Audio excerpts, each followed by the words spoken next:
Tonight we're going to be talking about two topics, alliances and global strategies.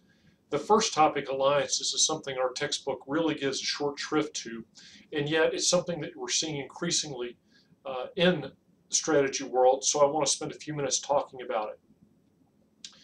If you look at the chart, it gives you lots of reasons why companies pursue strategic alliances, and if you think about them, they are essentially the same reasons that companies pursue M&As. Not so much consolidation M&As, but if you look at extension M&As, there are lots of alliances that do similar things, and entrepreneurial M&As. You can even find some consolidation M&As where in some cases competitors choose to cooperate for a variety of reasons. So you see all those things on the screen, and they look like pretty much what we've talked about with mergers and acquisitions. But the reason alliances are increasingly popular is for all the reasons, the very same reasons that we talked about M&As being a challenge to do successfully. So the idea is that you get the benefits of an M&A, but you don't incur a lot of negative costs associated with them. I know that my little camera segment's covering up one of the key words in the slide. What I did is I pulled off the slide where we talked about what makes M&As successful. And then I said, what attributes are there about strategic alliances that match up with these keys to success in M&As? The first is, that's a little bit covered up, is it says synergy, not more the same, and it says a chance to unwind. Unlike a merger and acquisition where you can, in fact, divest a bad acquisition, and that happens a lot, with an alliance, it's a little less costly and a little more graceful to terminate an alliance and move separate ways if it's not working as planned. The next point for M&As is don't overpay, and usually in alliances there is little to no recoverable premium sorts of issues. Sometimes with an equity alliance you may see that, or some specific money set aside, set into a joint venture, but certainly you're not going to be paying the large acquisition premiums that are sometimes associated with M&As. Keep it friendly? Well, obviously with an alliance, things should be done in a friendly manner. If not, it seems ludicrous to launch an alliance in the first place. The next point was get her done. And hopefully with alliances, the negotiations will be a little less protracted. In fact, what people suggest is that the best alliances are relationships that evolve over time. Begin in a fairly limited relationship with a company, it works well, you expand, and the alliance just keeps growing. And then the last point is less complete integration, or I'm sorry, pay attention to integration. And here in an alliance, you have less of a degree of integration because you're contributing specific things to the alliance. So in theory, it should be easier to work through different culture classes, although in practice, maybe it really isn't any easier. Here's a way to think about alliances. Some people come to me and say, what's the difference between a contract and an alliance?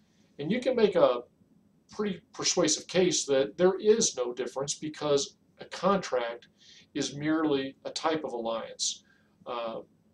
Although you can see on the screen in terms of financial commitment and usually in terms of time commitment, a contract is the lowest sweeping or obligating of a strategic alliance. So a contract in essence is a strategic alliance, often because there's lots of terms and lots of monitoring and those sorts of things, and there's not much integration of activities. Could be considered just a low-level strategic alliance. Now, when you look up the time commitment, but relatively low on the financial commitment scheme, you'll see the idea of outsourcing. Again, not much of a commitment to integrate or share stuff. You're simply taking a chunk of your company or a role in your company and saying, here, we want you to do this instead. But it is forming, in many cases, a long-term relationship because once you've outsourced that, there's records, there's ongoing procedures, relationships, and the like that are not easily switched, so they tend to stay there. Often, as we know, outsourcing deals are considered money saving in the short, perhaps, and certainly in the long run. Then it's a low financial commitment on the part of the alliance partner. Then you start to move into more of a time commitment. I should do it this way for the screen. More of a time commitment, more of a financial commitment, and you get into things like joint marketing sorts of alliances. This is where companies, the marketing I put, they're choosing to compete in ways short of a joint venture or an equity alliance. And you're going to see several of these types of alliances you would call are kind of marketing. They're not exchanging stock, but it's not a contract and it's not an outsourcing either. And then up in the top right hand corner you see equity alliances. This is where companies actually sell parts of themselves to each other, or joint ventures where they create a separate entity into which they both invest.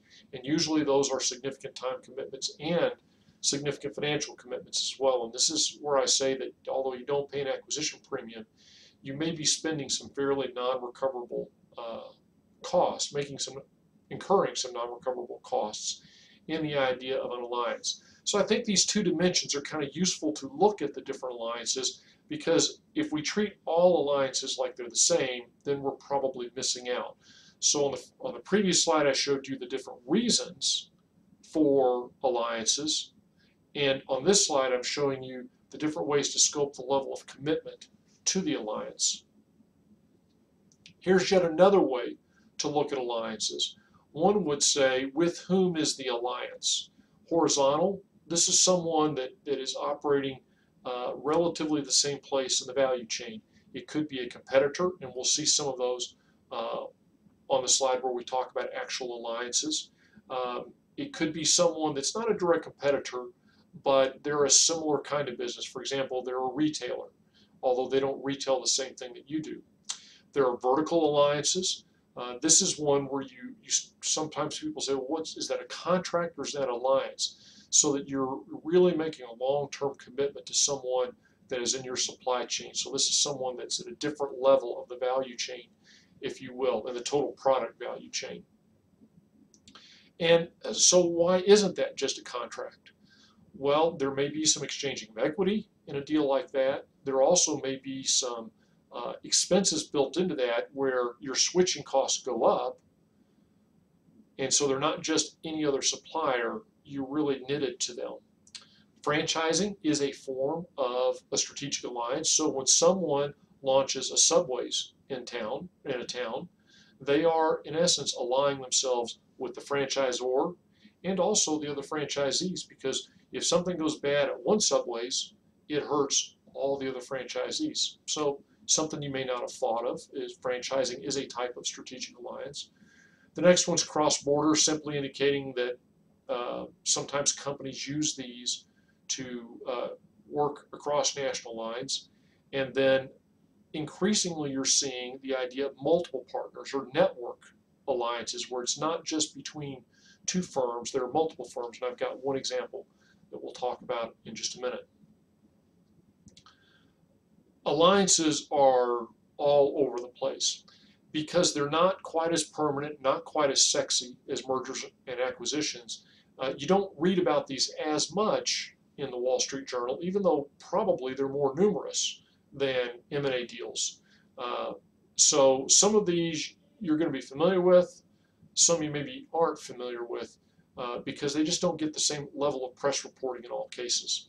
And in some of these alliances, I'm going to tell you the rest of the story, if you will, so that you'll know sometimes they work and sometimes they don't.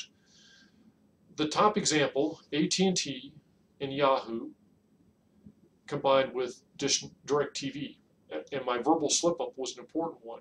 Initially, this three-way alliance was with Dish TV, and DirecTV was able to pull Dish out of that network.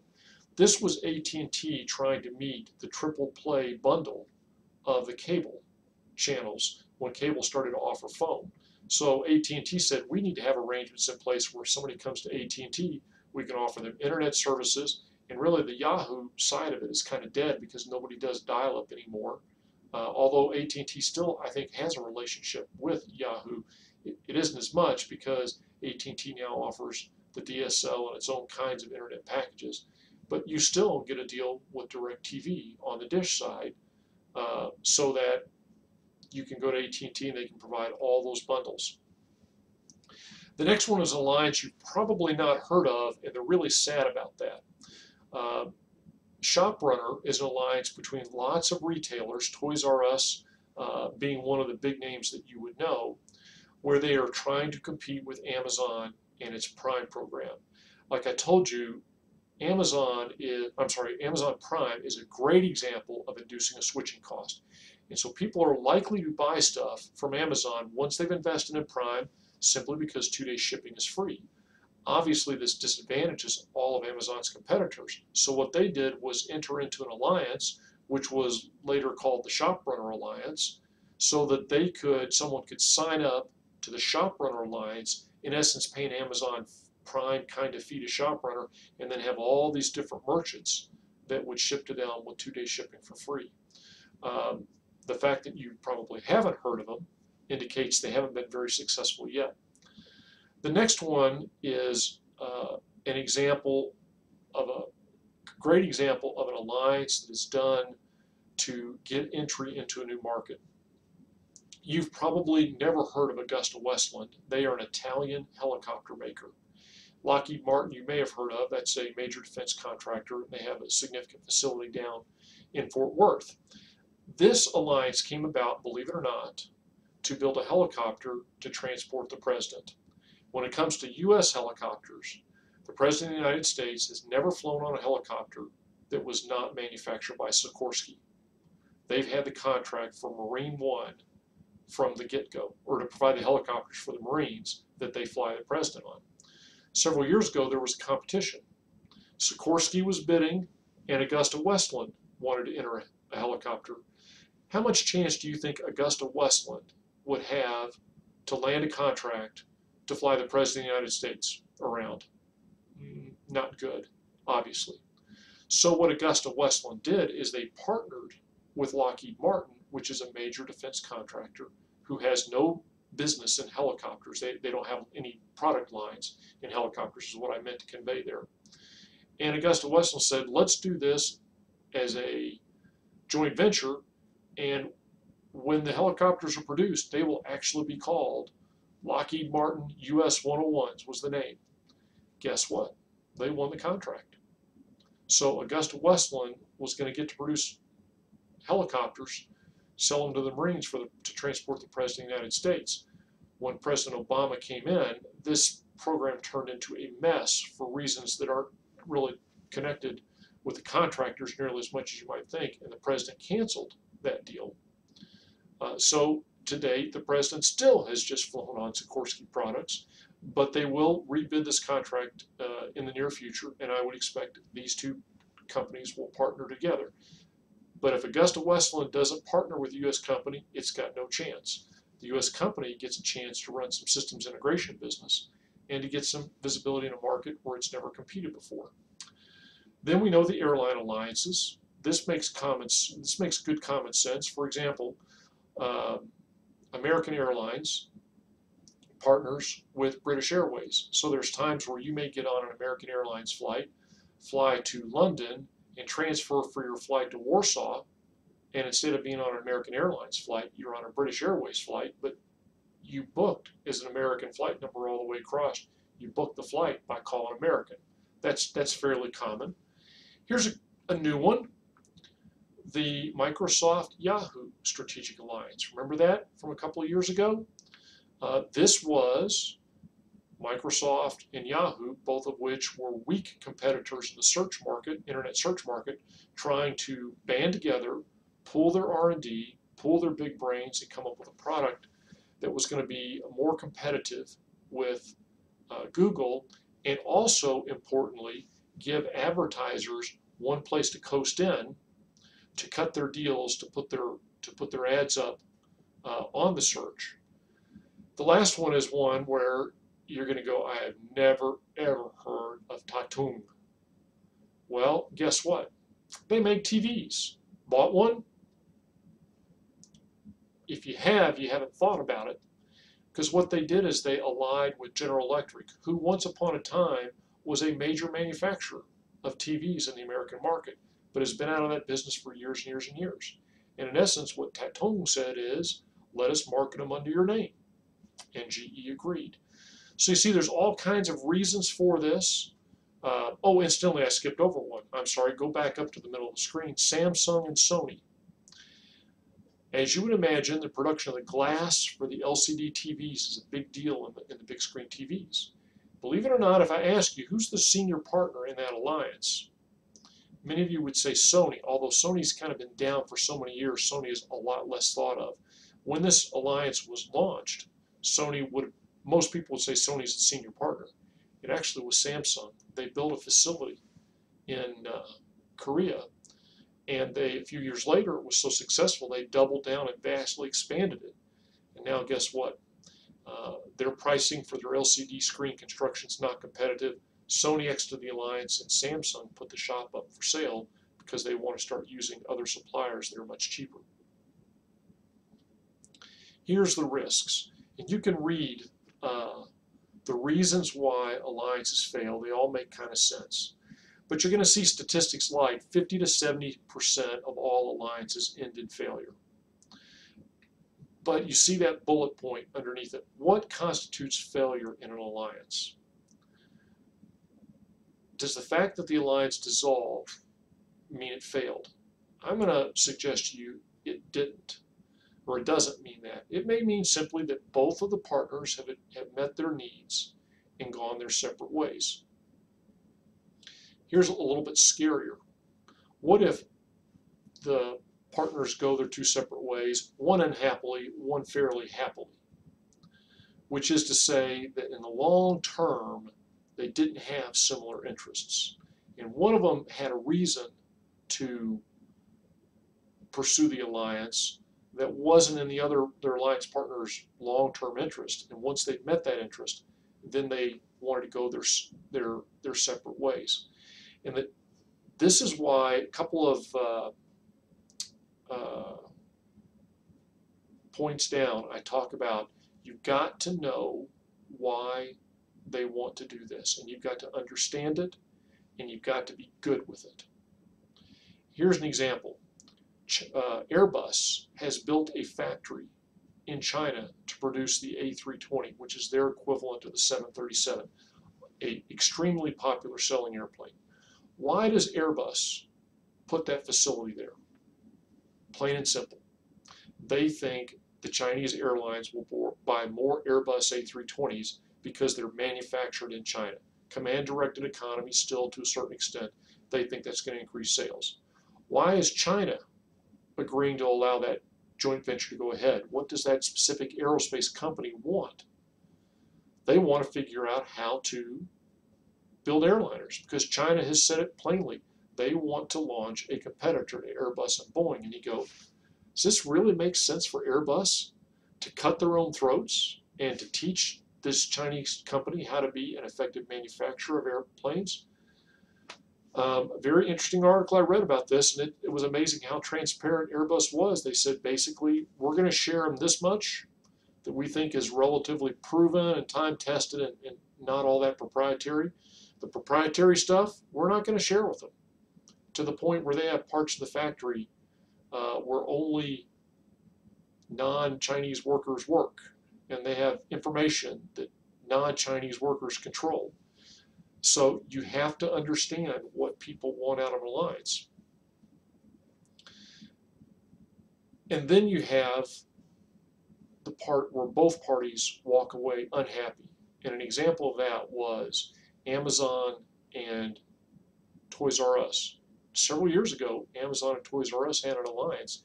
Basically, Toys R Us contracted with Amazon to do their online sales of toys. What happened here was there was never a good agreement as to what was in and what was out.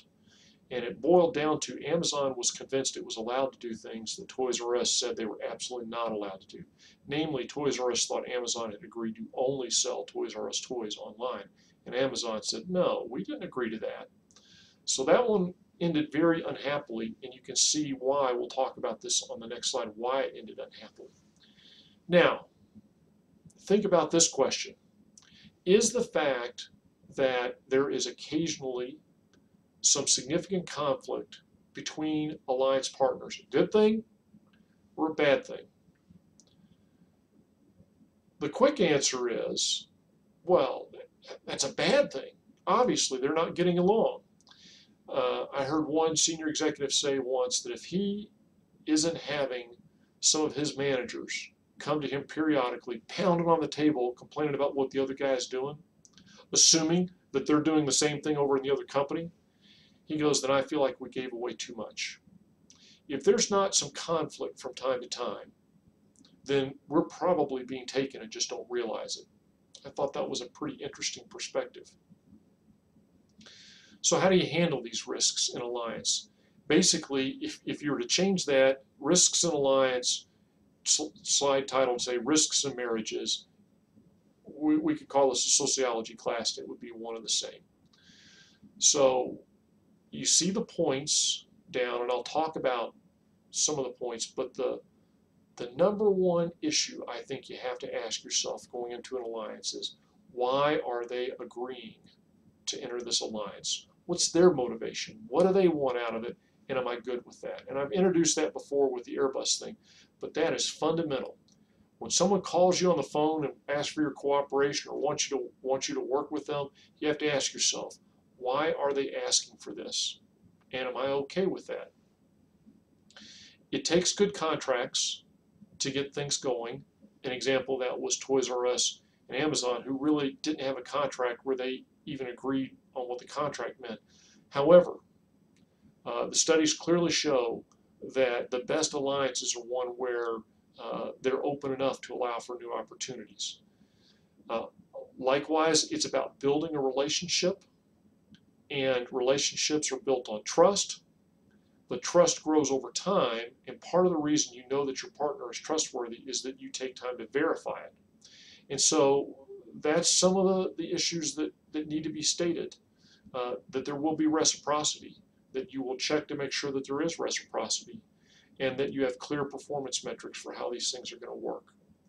And then lastly, and this is really important, this is the difference between dating and living together versus getting married.